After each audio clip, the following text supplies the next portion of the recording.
Yunanistan welatek kevnar yê Ewropayê ku wekî gêncîneyek dîrokî tê naskirin. Ev welat çavkaniya bîr û felsefa antîk e. Paytexta welat Atîna li başûrê Rojavayê welatekê ve ku hemî rêyên meydanên dîrokî li girê Akropola dîrokî vedibe. Her bihîstek vî bajarî wek muzexaneyek zindî dertê pêşiya mirov. Ev girê ku 105 mîtro ji bajêr bilind e, Akropolis e û textê şaristaniya desthilatan e. Atînaya kevnar ji bo mirovên ku li welatê wan hêvî nemaye bûye xaçereya Ewropayê.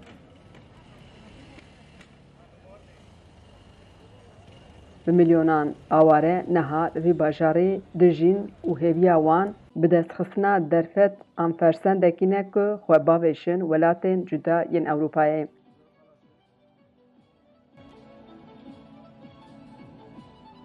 Elbet bi hezaran Kurd jî li vî welatê dijîn. Çîroka piraniya wan jî dişibe hev, piraniya wan jî ji ber egerên siyasî li vir in. Lê yek û Yunanistanê weka welatê xwe dibîne û di heman demê de xizmetek mezin ji bo çand û dîroka Kurdan li vî welatî dide jî hene. Romane.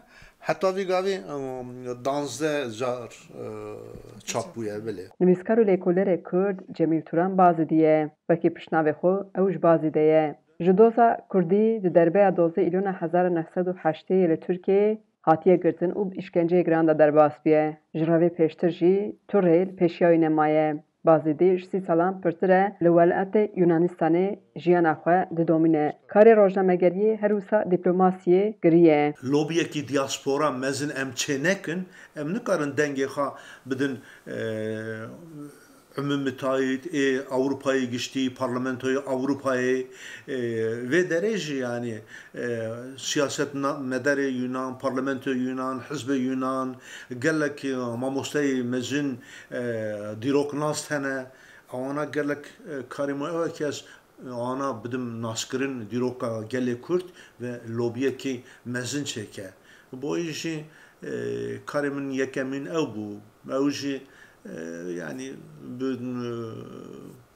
hedi dixwazim yani nizanım kesli karabêjekî min gel her tişt çêkiriye ne mümkün e bo jî min deh roman min nivîsandiye hemû romanê min tiştê cuda bu Kurdistanê çêbûye ez tiştê rengê roman mi daye nas kirin.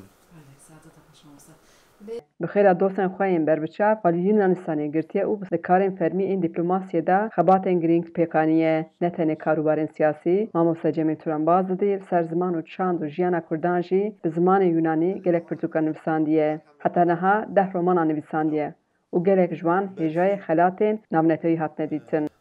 Berfîn nav xûneyê da roman e çavên gura Rewşenxane ayrıntı yayınları bir de zamanı Kürdi ve Türkiye derket. Navê min Azat piştê qetlyamê jenosîtê Helepçe ailek bêguman êderê direvin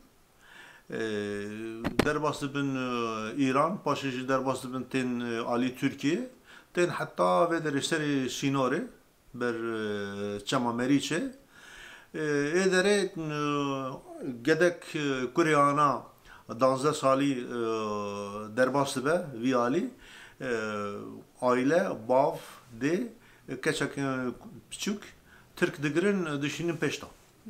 Gede vê derê dimîne 4 sal nîv vê derê dimîne paşê jî derbas dibe diçe heta Fransayê Parîsê. Azat êderê min nas kir piştekî zivirî bi zimanê İspanî UNESCO xeletek teybet dan bo romanê piştî jî min xeletekî dinê İspanyayê de zankoyekî mezin miradan xeletê akademiyê. Rojê xwe li mala xwe ya Atînayê bi xwendin, nivîsandin û lêkolînê derbas dike. Helbet, dilê wî û çavê wî li welêt de bi xêra xebatên wî wêjeya Yûnanî da jî li ser Kurdan berhemên berbiçav zêdebûne. Vê derê kesê min tune ez tenê me yani hemû ailê min birayê min xwişka min hemû welatin bu meselê siyasî ez hatim vê derê ez hatim vê derê karê yê yekemîn ev bû gerek ez gelê xwe jiyana gelê xwe dîroka gelê min kulturayê çandayê her tişt gerek bidim naskirin ew bû karê min yekemîn gelek kes Yûnanî digotin yani zimanê we heye Kurdî zimanekî cuda ye tarîxa we em bêjin şaîrê we helbestê we romanûsê we hene ez mecbûr bûm ez gelek zimanê Yûnanî baş bizanbim ki bidim naskirin alî dinê welatê min çar parçe, çar devletê da kewne peresê da bûye çar parçe em milletekî dîrokî ne yani ez niha serî de kar dikim dinêrim Ehmedê Xanî gotinê Ehmedê Xanî bu filosofê Yûnana çiqas nêzîkî hevin bo mem o zîn de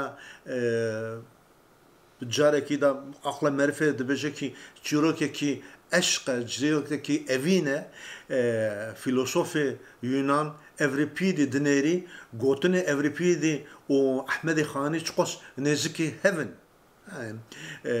gelek filozofê Yunan û gotinê Ehmedê Xanî nêzîkî hevin boî jî Ehmedê Xanî gerek ew karekî yê min yekemîn be gezek bidim Ehmedê Xanî naskirin Yunan jî bila bizan be hemû dünya filozofê Yunana nas dikin filozofê Kurda çima nas nekin Niha romanek wî li ber qedandinê ku 5 sale li serê dişuxile. Her wisa li ser helbestvanên jinên Kurd jî antolojiyek amade dike.